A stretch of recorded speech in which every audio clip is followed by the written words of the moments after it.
We're going to crash this. We are crashing this webinar.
The like zero click everything, end of attribution, death of traffic, like all those things combining together, rise of AI, blah, blah, blah. And all those things together equal new world of audience research. So great timing. Oh yeah. Yeah. Sometimes when I'm working on the next blog post, or in this case, like this presentation, sometimes I'm kind of like, I feel that sort of analysis paralysis of like, I feel like a lot of this, like the marketing industry, where it's going, our tool, it feels like too big sometimes, or sometimes, I mean, my gosh, Rand knows this better than anybody, that like, all right, so I here we might end go. up procrastinating, where I'm like, I crashed this webinar. This is SparkToro, and we're going to talk about researching your audience, and we are crashing this webinar. So let's just kind of hang out and see what they have to say about researching your audience as a marketer. Let's check it out. Might not be the thing that needs to get done now, but trust me, Rand trusts me. It'll be fine. It'll be fine. It's going to be great. This is not chill, and I'm frantic. And my well, old Amanda, friend... I got to review the slide deck that you made last night, and I know you all haven't seen it yet, but friends, it's really good. I'm very excited. We should get into it. We should. And by the way, I want to say my old friend David Yin is in the chat, and I haven't seen him in forever, and I just wanted to say hi. Hi, David. Okay, we will get into it, and friends, I'm kind of nervous, so please be nice. Be nice. It's just you and me here. There's nobody. I know. There's no one to be nervous about. Yeah, you. Oh, that's true. I'm very picky. Yeah. If anyone has ever had to present in front of Rand Fishkin, one, he's mean. He's so mean, and no, he's not. I just get nervous. Okay, and I also forgot how to screen share here. Okay, I promise. They did change the interface a lot. Yeah. Okay, I promise I'm about to be 1% less annoying in like 10 seconds. Okay. All right, friends, before we get started, Rand's like, I don't know that's true. Well, just 1% is a very small number. You're a little bit alarmed. All right, so we have our slides going, I think, but before we get started, a little bit of housekeeping. First thing is use the chat. So friends, drop your notes, questions, comments directly in the chat. Rand and I try to keep an eye on them, and sometimes we'll try to address questions real time. If you like, drop some in the Q&A, just because that helps other people see the questions, and then they can upvote things if they're like, yeah, I really want Okay, to so just to let you know, we are crashing this webinar by SparkToro. And what they're basically doing is doing an audience research masterclass. It's related to marketing, so this is pretty cool. We are simulcasting or broadcasting their webinar. We're crashing in on it and just checking it out. And I want to give my comments, because some of these webinars, you kind of go in and you don't have any, you can't really talk. It's just limited to chat. So we're going to crash this webinar, and I'm going to insert my 2 cents as well. So here we go. Let's listen to what they got. They're just getting started.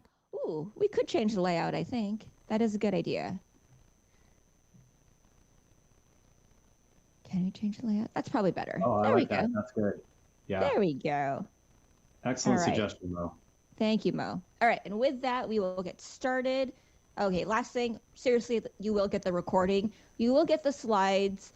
The recording or the replay here will be probably like 10 minutes after this webcast ends. And then we also email it to you probably by end of day today. All right, and friends. All right, so here we go. Joining us, looking at the chat now. Joshua, longtime listener, first time caller. Well, thanks for calling in today. All right. Okay. So you can ask questions in the Q&A anytime. So there's that little Q&A message near the chat, and you can use the chat to chat about things that are going on, but we'll do our best not to be thrown off by the chat. So feel free to use and engage with it. And then Q&A is the place where at the end, we will try and answer all the questions related to all the slides and data that we're showing today. Yeah, perfect. All right, let's get started. We are going to dive into our audience research masterclass. So it's called a masterclass. I originally had it as like 101, but you know what? This is a masterclass because we're going to talk a lot about the tools you can use, how you can use them, and we're really diving deep into SparkToro. All right, but first, friends, we need to talk about the elephant in the room. What are the biggest problems with audience research? I mean, as a person who does marketing for an audience research company, my point of view is I wish more people knew about it. So that's one problem, wish more people knew about it. But also, I think it's a much bigger systemic problem. So one, there's no universal standard, right? Like if you are doing keyword research, everybody kind of knows what that is, right? Everybody knows, oh, I'm going to use Moz or Hrefs. I'm going to look for high volume keywords, blah, blah, blah. Like everyone kind of knows what that is. There isn't really a universal standard for what audience research is. And when there's no universal standard, it means it's not clear who owns it.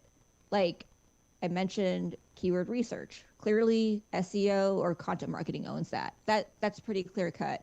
But something like audience research where a lot of it, well, it essentially informs your entire marketing strategy. It's not clear who owns it. Like, is it the CMO? Is it the VP? Because it's not just content marketing's problem, and it's not just demand generation's problem. And so when nobody owns audience research, it doesn't get done, right? There's no clear owner. Nobody knows the main purpose of it. And so it's not going to get done. Plus, even if you do get it done, well, what do you do next? Like, you know, all these really interesting things about your audience, about what they're doing online, how they self-describe, the podcast they listen to, but then what, right? Every project's action items are different. So having let's just say having a list of all the influential podcasts in your audience, that's going to look a lot different to your PR team versus your content marketing team versus your performance marketing team. right? Like your PR team is thinking, what a great outreach list. Content marketing is thinking, I wonder if I can learn from these podcasts. Maybe that'll inform some of the blog posts that I write. Maybe I can cite these podcasts. And performance marketing is probably thinking, cool, let's do some ad buys on some of these podcasts. But the data is really cool, right? You get a lot of really interesting data when you do really good audience research. But the thing to remember is that it really needs to have real impact. Like you're not looking up cool things for the sake of looking up cool things. Like you need it to have a real impact on your marketing strategy as a whole. All right. And there's also this issue of knowledge of your audience hasn't mattered this much since the pre-internet era. And why? So like, why do we care? Why do we need to do this? Because it used to be easy. It used to be easy, right? There was like 20 years where Google was growing so fast that you could just put it all into SEO and content or all performance marketing. Facebook and all the social networks growing so fast, you just put it all into social. You didn't have to do research. Like you didn't have to know who's my audience, where are they, how do they behave, blah, blah. You just throw money and time at these platforms and get it out. And now, nope, not now. And not now, especially in this world in our zero-click marketing world, zero-click everything, right? We have all the platforms hoarding traffic for themselves. We have Google, especially now with AI mode, right? Like trying to put as much of the insights, all the value directly on their own pages instead of sending out the traffic. And now we have to optimize for all those things, or we could, I don't know. There's also the death of attribution, right? The attribution sources that we had come to know and love are becoming less and less accurate if we're even able to attribute things correctly. Let's just go with it. Decision making is now happening, or now we know especially that it happens off platform, right? Nobody really follows this cohesive customer funnel, right? It's kind of like a customer shit show. I don't know. It's my friend Jessica Jallowit calls it the brand vortex, where it's like it's not so much of this funnel that people get pushed down through. And just say that we are crashing this webinar from SparkToro. They're talking about knowledge of your audience, which is super important. Something I've been talking about all week on LinkedIn. Knowledge of your audience before you do any marketing saves a lot of time and money. And I love SparkToro that they're doing this webinar and we are talking about it, how to analyze it properly. I think it's just pretty geeky stuff. But again, we are crashing this webinar to talk about this. First 18 months of SparkToro's life, I did demos. Like if you wrote in and you said, hey, I'd like a demo of SparkToro, can you show it to me? Can you show it to my team? I would do those demos. I probably did 4 to 10 a week. And I like to think that I'm a relatively thoughtful and capable person. And it was really interesting to meet a lot of customers and teams. My conversion rate after the first 100 demos, which was like the first 6 months or something, was 2 people signed up for SparkToro. And Casey said, Rand, 5 people are signing up for SparkToro every day who don't get demos. Why are you doing demos? You must be terrible at this. I think you're anti-converting people into buying SparkToro. Like you must be selling them on not purchasing the product. And so what we did after that, and Amanda, you know this because when you joined the team, this was like our protocol, is we stopped doing demos and we said we will not do a demo, just play with the free version like everyone else. Because our basic like insight from this was that if you ask for a demo, it means that you couldn't figure out SparkToro, like it wasn't self-explanatory to you, or the problem that you were having around audience research wasn't acute enough for you to need SparkToro right now. And yep, it's one of those, every time we probably get, 2 requests for a demo every day? Yeah. And now we just tell everybody like, sorry, no demos, and Yeah, seems to be going much better. it does. And It's the weirdest thing. no, it's true. When we had I don't know, I guess maybe I'll say like in If you notice, I want to say this. I'm the weirdo on the side that I just put myself in with my tools, but we are crashing this webinar. SparkToro's webinar to talk about audience research, and I think it's pretty interesting. I'm not in this webinar. We're crashing it, and we're just watching along and commenting as we go. Just want to let you know that because I'm not saying anything. You see me, but I'm not saying anything. You can see me here, but I'm not in the conversation. It's just I'd be like, oh my software is doing it, not me. I'm not in this webinar. Wants a demo. I want to talk to them. Like, let's have a conversation. oh, totally. Yeah, But it I mean, doesn't. I had a fascinating conversation with like the Disney people when they wrote in, but oh, actually, maybe they did end up buying. But anyway, it doesn't matter. Like they might have been the exception to the rule. But like, Yeah. a lot of those conversations were great and meaningful, but also didn't sell SparkToro. Yeah. Oops, I pressed the wrong button there. And maybe one thing I'll say is, one of the little like red flags when people ask for a demo, this will go back to my first slide, by the way, which is Oop. when more and more people join that demo call, like, oh, can I have so and so on my team? And then I'm going to add this person and this person. I think they'll benefit greatly from this call. I start to be like, oh, like they're definitely not going to buy. Like the more people that join this call, the worse. And look, the more the merrier usually. And by the way, we do have a conference coming up this fall, Spark Together. The more Right. the merrier. Much better. Seriously. Right. Buy a Yes. ticket, please. No, but the more people that would that join the demo call, the more I'm like, oh, this isn't going to work because they're inviting all these people because there's no clear stakeholder here. Mm, Because the person organizing the call is like, great, we can all use it, which yeah, makes who's the me decision think, maker? yeah, no one's going to use it. Conversely, and this might be advice for all the people in the chat who are like, wait, what is going on with the? Is this good for other SaaS companies? What we did find though is that when people sign up and pay and then request hey, could you onboard me? Like, could you walk me through the product? Give us like a demonstration after we've already purchased. Those are great, and those people tend to have high retention and low churn. And Yeah. the more on those calls, the merrier, because that means more people from the team are using the product to solve their various problems in their various departments.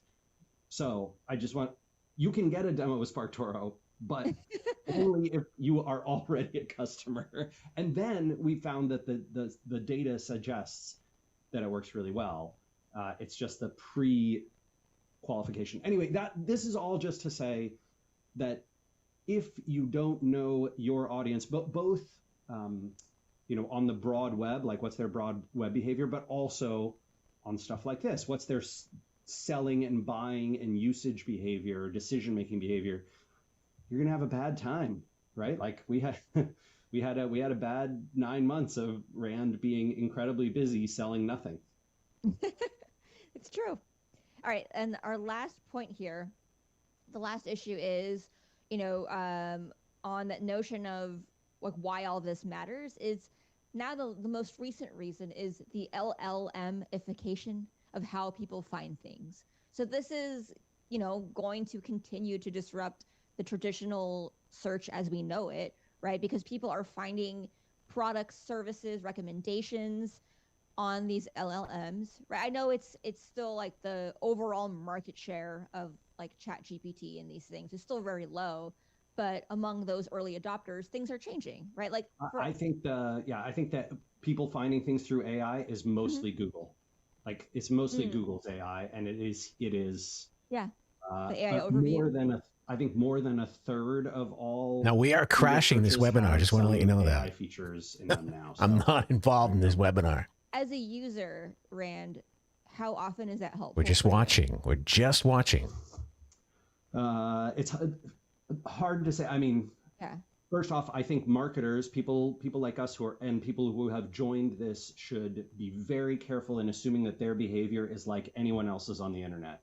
And so I hesitate to give my personal one as though it's reflective of broad behavior, but I find them moderately helpful in the same way that I found the old instant answers program from Google helpful, and not much more. Mm-hmm. That makes sense to me.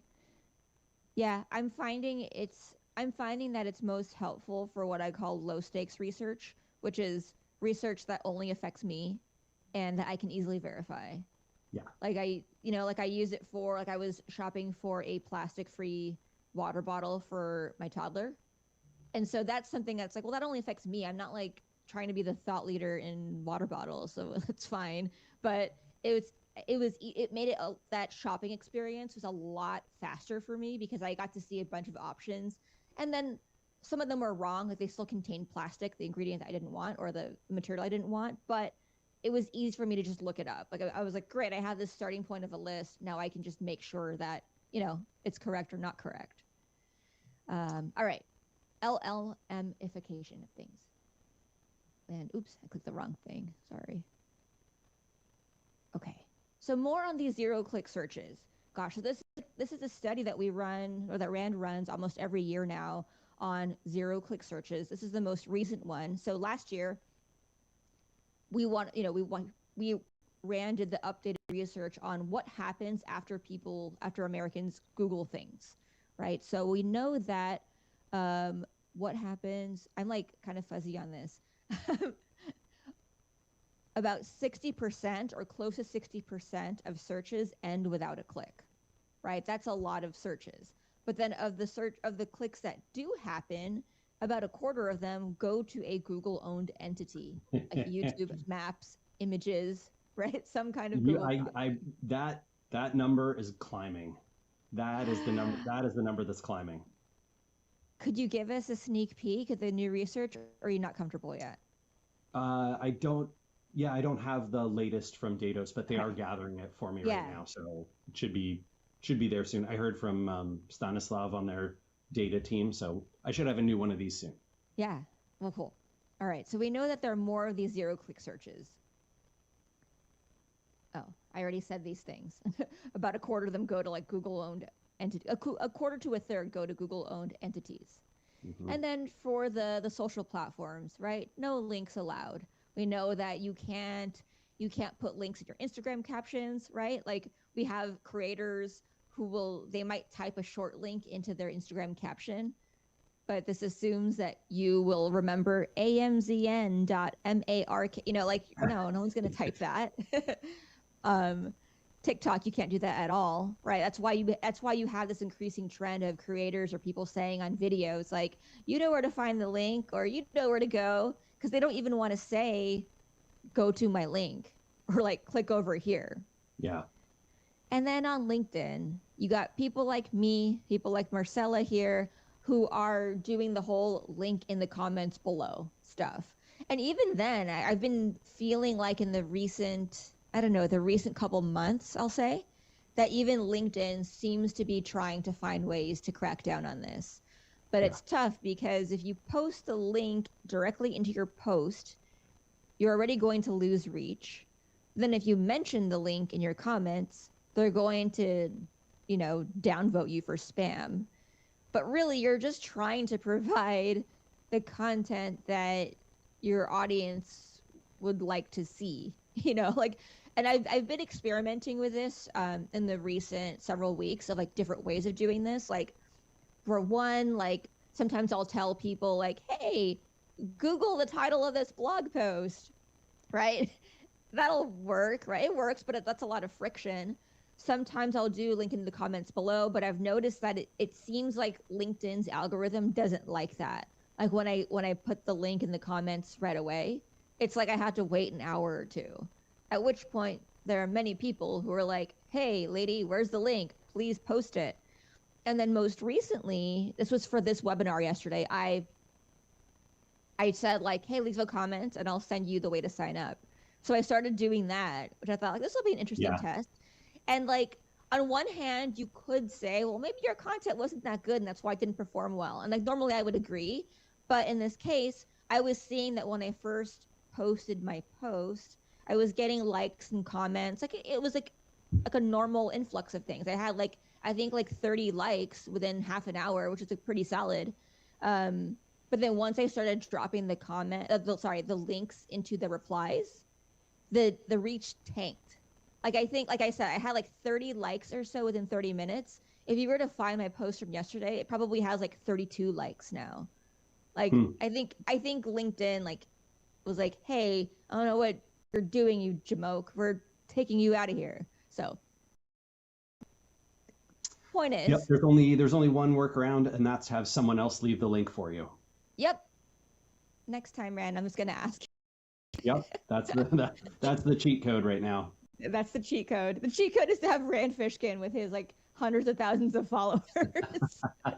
LinkedIn is strange. It will show comments I leave to more people than posts that I put up sometimes. And I think, they're all of these social algorithms are just trained around engagement.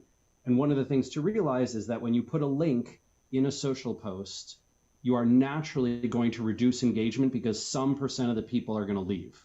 And the some percent of the people who are going to leave the post were the most interested people because they clicked it. And so those are the people that would have liked, commented, shared, engaged, viewed. It's the fundamental problem when you're fighting against these algorithms. And this is true on LinkedIn, it's true on Reddit, it's true on Threads, true on Blue Sky. Blue Sky doesn't even have a bias against links, but because a link will take someone off of Blue Sky, you don't get the engagement you were going to otherwise. Interesting. By the way, I want to say Tyler Adams comment in the chat here. It left.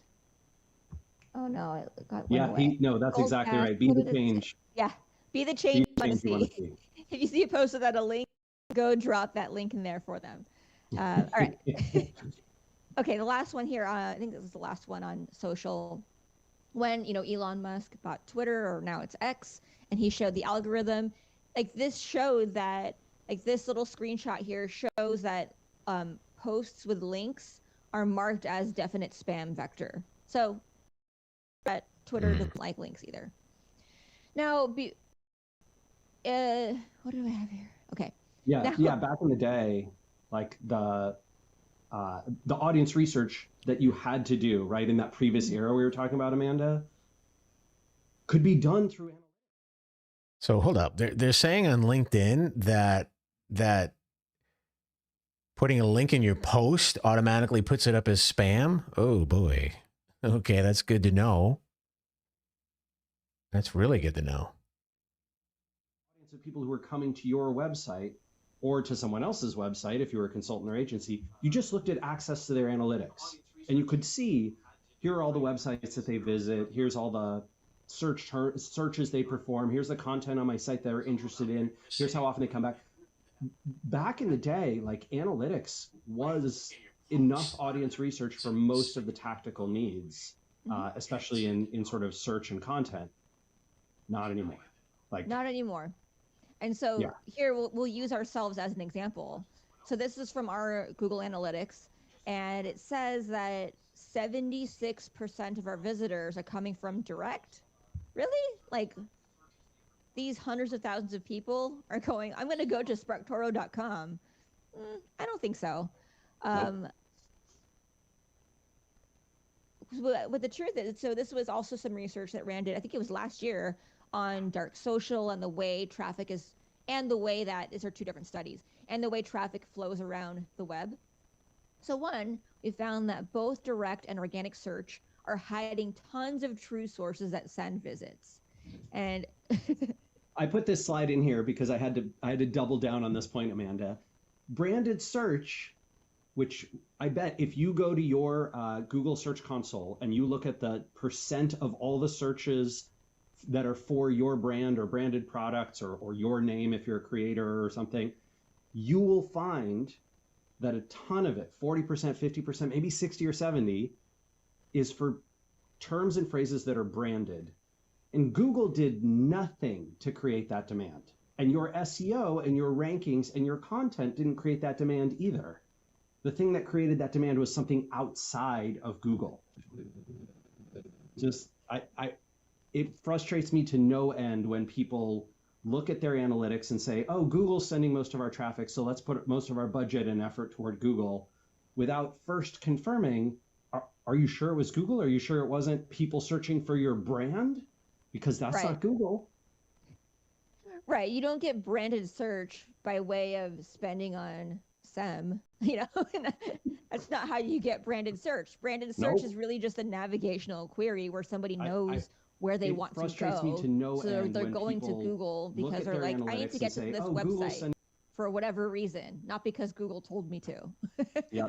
So it's just hiding the true source of refer data, right? Like there was something that nudged the person to search for the brand, but you don't know what it is, and Google is obfuscating it. Obfuscating it? Yes. Obfuscating it. That's the Obfuscating. word. Obfuscating it. Thank you. All right. So now on that dark social study that I referenced, we know that if any of these social platforms are sending you traffic, your analytics is going to report those visits as direct. So if you happen to get a link from TikTok, like somebody goes to your website by way of TikTok, that referral string is 100% hidden. It's showing as direct traffic. And same with WhatsApp, Discord, Mastodon, Slack, right? Even like 75% of Facebook Messenger messages, DMs on Instagram, even 14% of LinkedIn, like sorry, the traffic that's coming from LinkedIn, 14% of that is showing up as hidden and marked as direct. I heard this is higher now. Now it's higher. We need to redo that study because I think I've heard that the LinkedIn number is higher. Yeah. Oh gosh. Right. Yeah. So now you're thinking that like, oh, we got all this direct traffic, not knowing that it could be any of these, any one of these, or maybe it's multiple, any one of these social platforms. And then finally, in this other study on this is some SparkToro Datos research on the way that traffic flows around the web. The main thing to know here is when you look at the sites that send that send referrals versus received visits. So one way to look at this, or this is how I explain it, Rand, and maybe you'll hate this, and here we go, is like, sure, when you're looking at all the categories of things, search technically does send the most traffic when traffic is being sent, right? If you branded search, people searching for your brand on Google and clicking through, okay, that's referral traffic. But one thing to know is to keep in mind, especially as a marketer where your, time, attention, energy is only so finite, where are people actually spending their time online? So while search may be sending some traffic, people aren't hanging out on search. People are mostly, overwhelmingly, hanging out on social networks and productivity channels. And put another way, here, this is the same data put into a pie chart. It's most people are spending time on social productivity apps, which would include like Microsoft Office Suite, Google Business Suite, I think, Dropbox, GitHub, ChatGPT, like that all counts as productivity, followed by news, e-commerce, and then it's search, right? That's like 1, 2, 3, 4, 5th place. So now you really have to go where your audience is. How can you get visibility in the social platforms and the news sites or the websites where people are already paying attention? And when you're thinking about where your audience is spending time, one thing to remember is your audience doesn't always equal your customer, right? We think of your customer as the subset of your audience. So here you're going to have your broad industry, your community, right? That's your big circle here. Within there, you have your potential customers or your total addressable market. Love it. Your audience is not necessarily going to be your customer. Love it. Customers. But these aren't the only people who matter. You also have your potential, the potential people you can reach, like your content consumers. So these are basically the people who will read, watch, consume your content, but they might not necessarily be a customer, because part of that could be like, competitors, reporters, analysts. From there, you also have your potential amplifiers. I wanted to say influencers, but that's a little bit too, I feel like too confusing, because then you start thinking about the traditional lifestyle influencer. But I'm talking about amplifiers, which could be anybody. It could be anything. It could be niche publications. It could be like, it could be your mom talking to you, potential amplifier, right? These are all the people who are in your broader audience. So we have to care about the people in our whole audience, not just the people, with the wallets. So that brings us to audience research, right? How do you influence all these people? How do you get in front of all these people? How do you communicate to them in a meaningful way and at scale? Through audience research. So what Here we is go. that, Audience right? research. We're finally getting to it. There isn't really a clear stakeholder. There's no standard for which it gets done. It's what is it then? So audience research it's understanding a group of people, like who they are, what they like, how they behave, so that you can make products and services that they actually want and improve how you market it to them, right? It's this process of understanding, making things people want, and improving how you market or communicate to them. Now, we have to say, it's not the same as market research. These two are very different, and we really believe they both have a place. They're just very different. How so? So you have market research and audience research. Market research is landscape centric, gives you the lay of the land. Audience research is people centric. It's about the people themselves, right? You use market research to identify a target market. You use audience research to identify and better understand a target audience. Finally, or a couple of things here.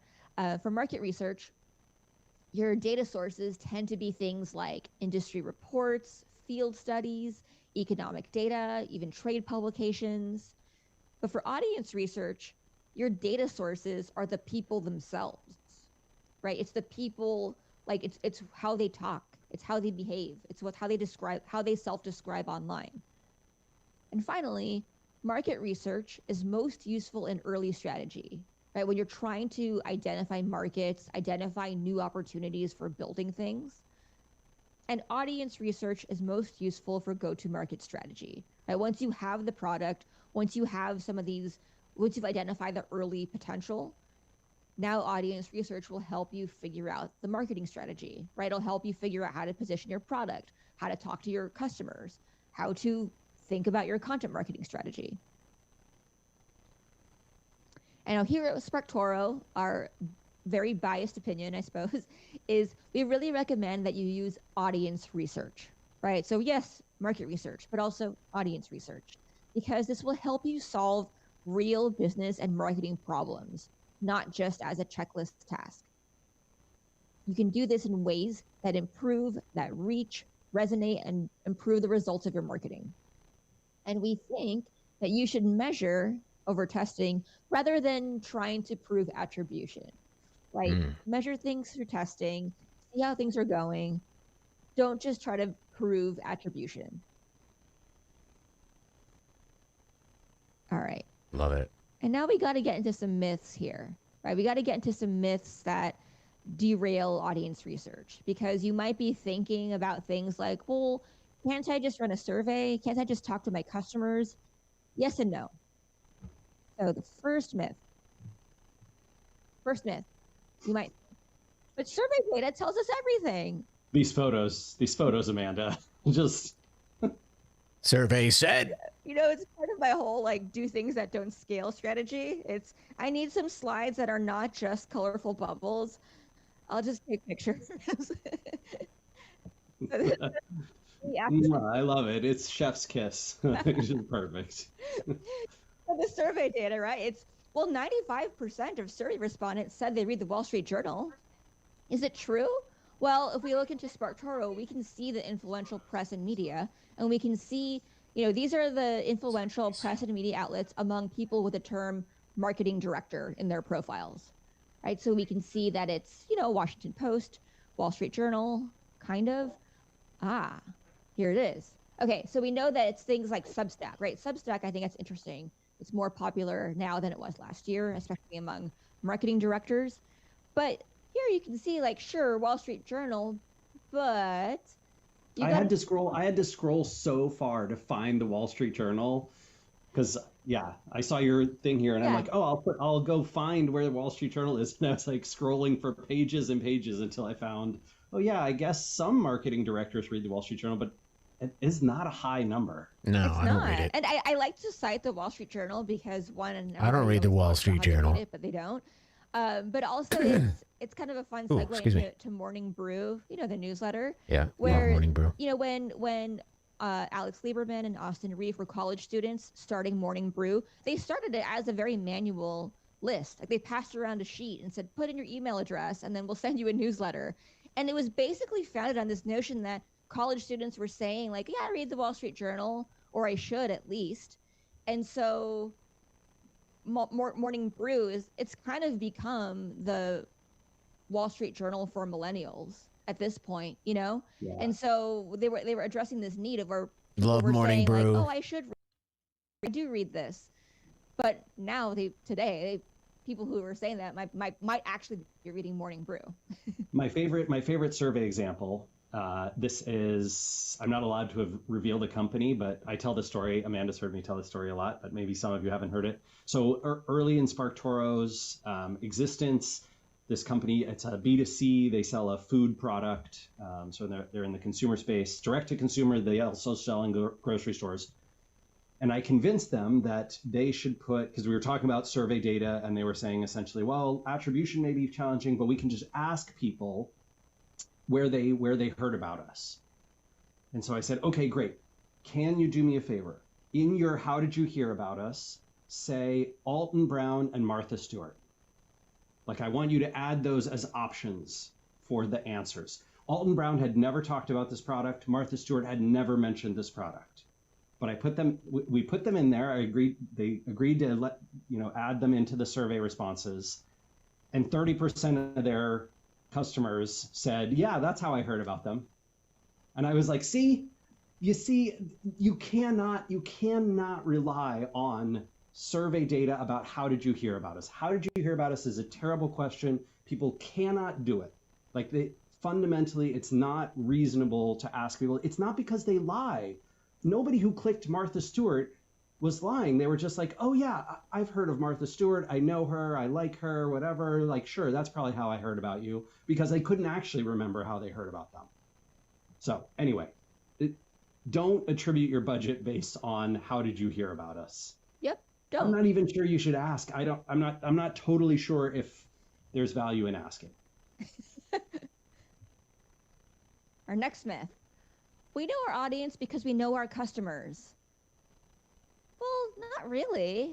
Like your customers and your audience can still be really different people. Like for one, I was doing a bunch of SparkToro research last night as I was building this presentation, and I was seeing like there are some key differences in people who self-describe as marketing directors and what they're searching for online compared to the data that I found like on people who registered for this webinar. Like I took our registration list and I uploaded it into SparkToro. It was really cool. And so I got to see like the actual keywords that people are searching for on aggregate. Don't worry, it's not your personal stuff.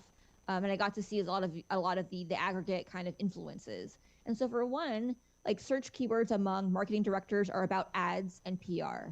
Now our customer search keywords, like SparkToro customers specifically, their search keywords tend to be more content marketing specific, right? So like, sure, content marketing is broadly about marketing, but it's very different from somebody who's searching for ad campaigns and PR ideas. Third myth, traffic sources will tell us where to focus, right? Remember, Google's getting all that credit or giving themselves all the credit. Right, so we know, look at all these, this is supposedly our referral traffic like over this past month or so. Our top referrers are supposedly, right, direct, Google, our own blog and email, and then LinkedIn. But I don't really know what to do with this information, right? I mean, this doesn't really inform or change how I'm going to do things anyway. It's sort of this yeah, I mean, like as we talked about, direct and Google and accounts.google direct and email, right? Those are all Yeah. all of the top four are just hiding what actually drove the person there. Yeah. Exactly. Myth 4. Interviews and focus groups are enough. They're enough, right? I don't I think like so. them. They're useful, but yeah. Yeah, they're useful, but like not as the thing that like that's not the thing that you do, right? There are other things you have to do. Like marketing directors, for instance, they have a surprising amount of interest in ORM, sales, customer loyalty, crisis comms, PR. But those topics don't come up in interviews and focus groups, right? They're I don't know that anyone would tell you that they're passionate about crisis comms unless they work in crisis comms. But Yeah, I think this is one of the things that I love about passively collected data from people's real behavior versus their answers to questions. Because if you say, what's top of mind for you 5 marketing directors, you'll get a lot of good answers, but it will not be comprehensive, and it will tend to be the things that are sort of top of mind for everyone. And so that's stuff that the world is already talking about, as opposed to opportunities that you would not have found. yeah. And finally, the last myth. You only need to do research once. People don't change that much, right? I don't know, friends. All right, so remember this is the influential press and media among people with the term marketing director in their profiles. This is just an example of one thing that does change or has been changing over time. Despite that hype, right, of Substack's over, it's still more popular than it was last year. With this group of people, like overall, it's less popular. But with marketing directors, it's more popular. Yeah, and if you're marketing to marketing directors, that's important, right? You don't, in a way, that's what you want. You want to find these opportunities that you're like, yes, that's where my target audience is. That's what they're doing. I got to figure out a way to be there, right? Yeah. You don't really care what the broader population is doing unless you're marketing to an entire population.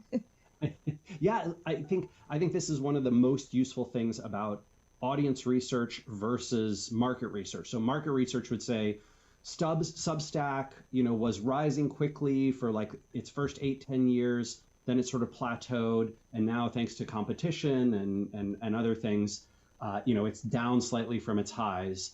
And for a lot of marketers, unfortunately, they think, oh, that I should pull back on my whatever spend or my efforts to get into Substack newsletters or my contributions to other people's Substacks. And that you should not do that. You should absolutely not do that. You should go look at whether your audience is doing it. Same thing with AI, right? Like everybody's like, oh, I need to get into ChatGPT and Perplexity and Gemini. Maybe. Like, go look and make sure that you are prioritizing the right one, because it could be that Pinterest, Reddit, and YouTube are way bigger for your audience than ChatGPT is. Yep, exactly. Which brings us to our next topic. So how do you find all this out? Right? How do you actually do the audience research? Well, here is your toolkit. This is all of it. You do all these things. You can do social listening, online monitoring, social media discovery, competitor analysis, community and focus groups, customer and prospect interviews. And by the way, it's pink and blue because I kind of just had this as like the pink things are things that are more qualitative, and the blue things here are more quantitative. I don't know. It made sense when I was making it. I was going to ask you what was the difference between pink and blue. Yeah, like interviews are more qualitative, but something like going through first party data, that's like very hard metrics, right? Yeah. And how do you do this, or like can you use one tool to do like multiples of these? Of course. So you can use the same tool multiple ways.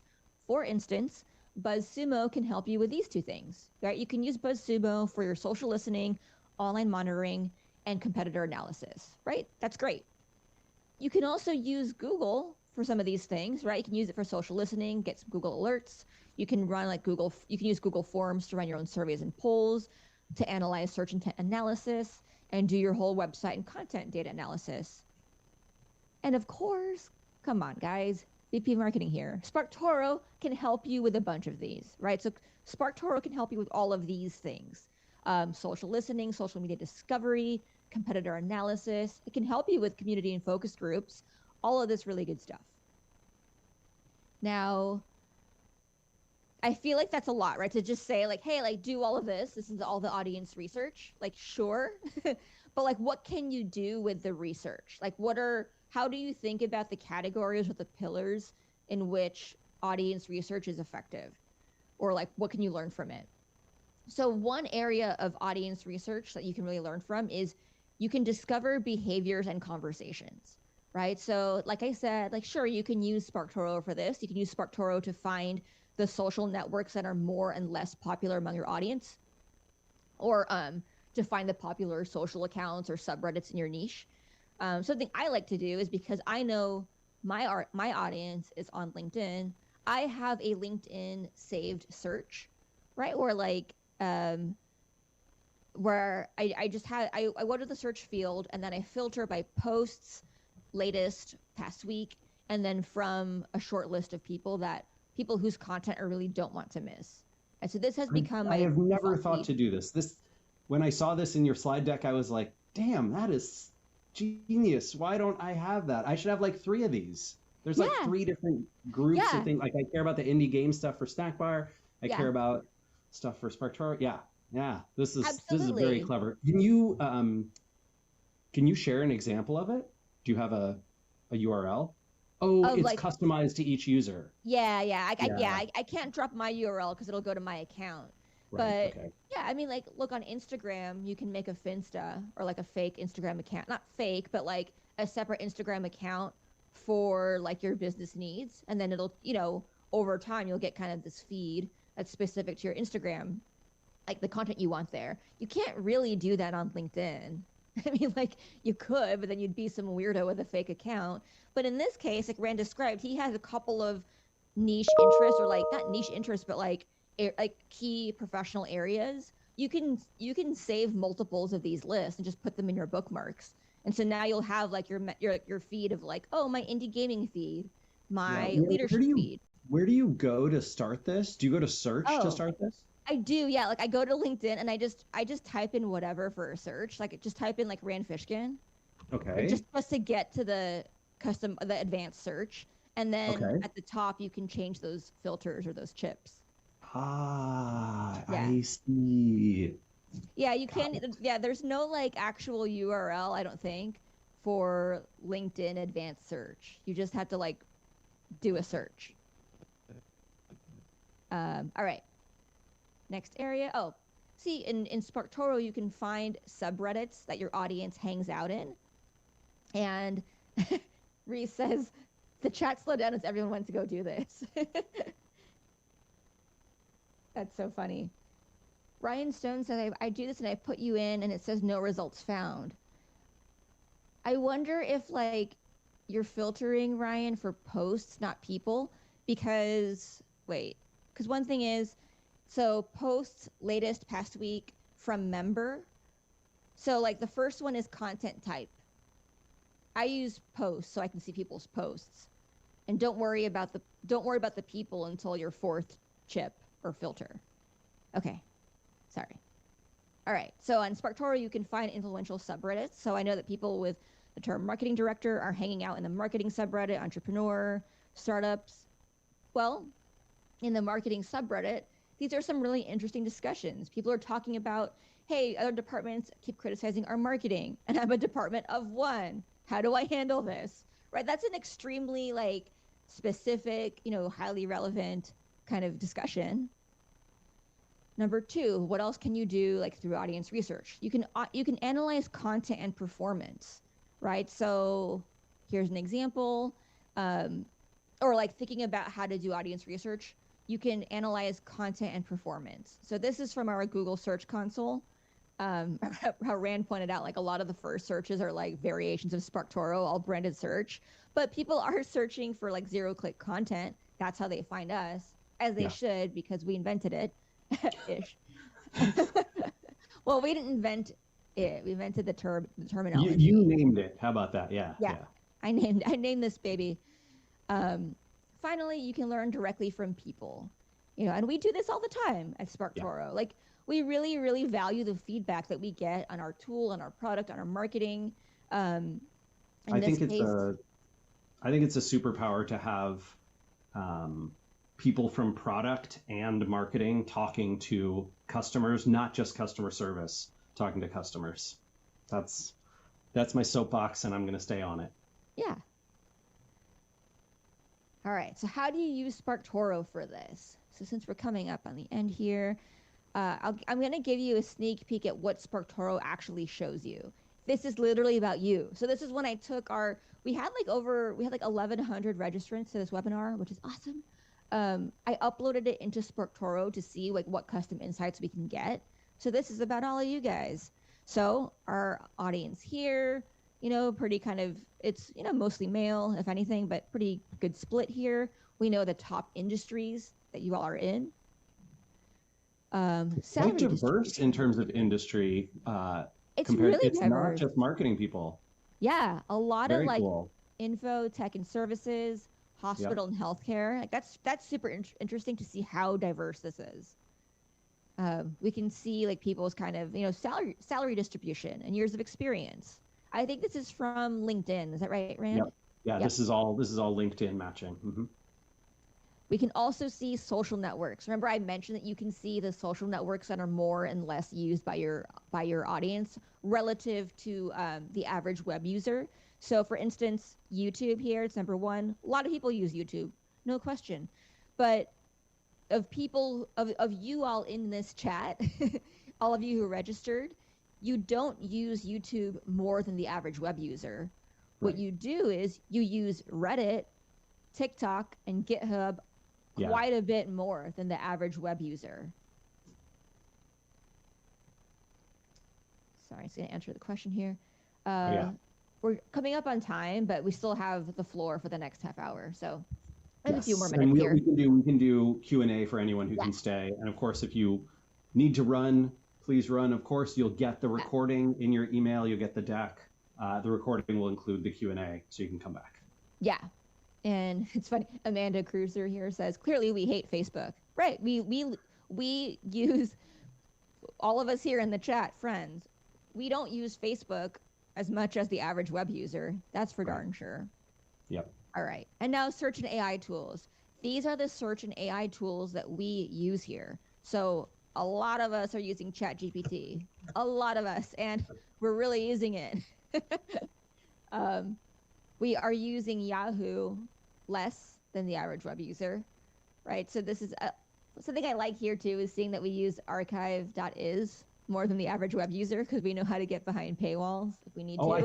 I think that's archive.org. Is that? Oh, I thought it was .is. No. I think if you hover on it, it'll say. Okay. I think it's the Internet It'll Archive. say. Oh, okay. Sorry. Which is no surprise, right? Marketers and content creators use archive a lot more than most. Yeah. Yeah. Kathy asks, how would you know that we use these when at Reddit you might use a different email than on LinkedIn? Oh, we are not. Yeah, we are not using the email to connect to. We don't know what email people log into Reddit with, or anything like that. So the way that it works is it has. I'll try and give the very fast version of this, but there's a video you can watch if you want more. Essentially, it's clickstream data, which comes from Dados, plus LinkedIn data, which we buy from LeadFuse, so a few 100 million accounts there, and then Google search data, so the keywords and the domains that come up for them, and then fourth, our own crawl of other social platforms, including YouTube and podcasts and the open web, and then a bunch of math behind the scenes to marry those in predictive ways that the clickstream data can then validate for us. So that's the modeling behind SparkToro. Cool. That is helpful. Okay. And then these are the trending keywords among us here. So I thought trending keywords would be fun because this is basically the stuff that we've been searching for over this past quarter, or was it last quarter, Rand? Last quarter, yeah. A lot of us were searching for like best mining base location, Brittany Mahomes siblings, right?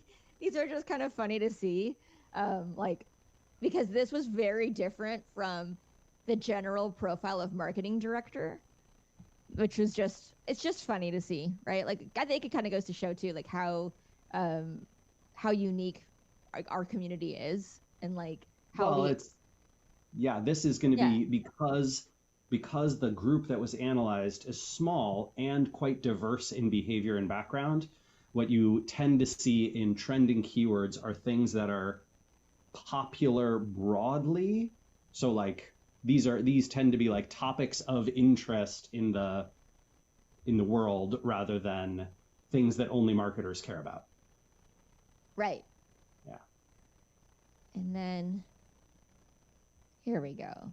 So as we think about the place that audience research has within our marketing strategies, right, and where market research lives, I like to think of it as, for market research, it serves as your map, and then you continue with audience research, which is your compass that keeps you in the right direction. Then you have your binoculars, which is SparkToro, and then your hat, which is your marketing strategy. I don't know. This is not an AI generated photo, so I had to just figure out like these things all have a place. They do. They really do. You need a hat on your expedition. Okay, so now what? All right, what do we do with this now? Okay, we've given you a lot. We've talked about a lot of the like, here's why you need to do audience research. Here's how to do it. Here are these like 11 different ways. What to do now? Okay, now start with 1 to 2 methods. Just pick 1 or 2. Don't wait for perfect data. Like it's not always gonna be perfect. Build a regular cadence, right? So like commit to doing something quarterly. Maybe it's going to be a quarterly SparkToro search. Maybe it'll be quarterly customer interviews. Maybe it's both. Like why wouldn't it be both, right? And then share the insights. Do not keep them siloed. The most important thing you can do really is, I like to say, like, don't surprise your bosses. Don't surprise your colleagues. Keep them in the loop. And I have a deck for this. I'll show you my big deck. Just kidding. It's a regular sized deck. It's not that big. I do have a deck that'll help you present your audience research highlights. This is, you can make a copy of this. I think you can find this on your website, on our website too, on our blog. So that will help you like figure out like how to, where to screenshot things, where they live, how to present them to your team. And then finally, I will leave you with one framework so that after you do all of your audience research, you can then put it into content ideas. Have one framework for you, but you got to read my blog post for, for the rest of the frameworks. I think I have like 5 or 6 of them in the blog post. Wait, I got to put it here. Content ideas, blog post. Sorry, I should be more professional. Okay. There it is. That does look professional. It looks really good, right? Okay. Yeah, good job, Goldcast. This is the problem solutions framework. So describe your problem. Explain the stakes or the consequences if you don't address the problem. Provide 3 to 5 actually practical or tactical solutions. Include steps for implementation. And add some measurement criteria for success. So I made a fake example last night. This was late. This is specific to me and probably just a small percentage of you. As a parent, right? Packing lunch for your kid takes too much time and work. That's the problem that I have. Now, what are the stakes or the consequences? Well, paying for a hot lunch is expensive, and your kid is picky anyway, and they might not even eat all of it. So what is the point in paying for it? So what is your solution? It might be suck it up and do it anyway. Listen to my new podcast, Meme Team, while you get organized. How do you get organized? Make a spreadsheet of your kids' like 12 favorite items and then randomize it to create a menu. And then finally, here's a measurement of criteria for success. Make your kid help you and then slowly delegate one small task at a time, right? So that's there you have your problem and solutions framework. Okay, if you have any questions, support@sparktoro.com.